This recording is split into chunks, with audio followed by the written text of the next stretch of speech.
बिस्मिल्लाहिर्रहमानिर्रहीम। अस्सलामु अलैकुम वरहमतुल्लाहि वबरकातुहू।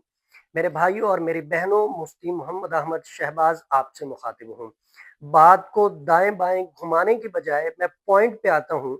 अगर आप ये चाहते हैं कि 4 बीमारियों से आप सारी ज़िंदगी महफूज रहें और मौत तक महफूज रहें, नंबर 1 जज़ाम, नंबर 2 जुनून और नंबर 3 अंधा होना, नंबर 4 फालिज की बीमारी में मुब्तला होना। अगर आप ये चाहते हैं कि इन 4 बीमारियों से सारी जिंदगी आप महफूज रहें, मौत तक ये बीमारियां आपके करीब ना आए, तो मैं एक अमल बता रहा हूं। इंतहाई मुख्तसर अमल है, इंतहाई आसान है। हर छोटा बड़ा मर्द औरत बड़ी आसानी के साथ उसको कर सकता है। और वो अमल भी बताया हुआ उस बंदे का है जिसके लिए अल्लाह ने कायनात को वजूद बख्शा है।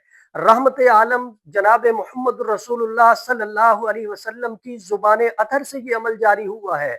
कायनात का निज़ाम दरम बरम हो सकता है, मगर आपकी जुबान से निकली हुई बात गलत नहीं हो सकती।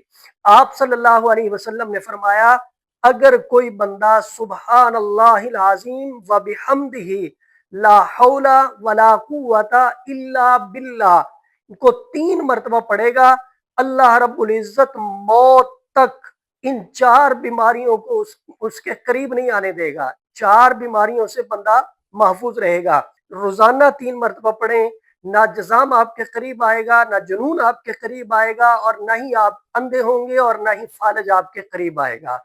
अल्लाह रब्बुल इज्जत हमें अमल की तौफीक अता फरमाए। अल्लाह हम सब का हामी और नासिर हो।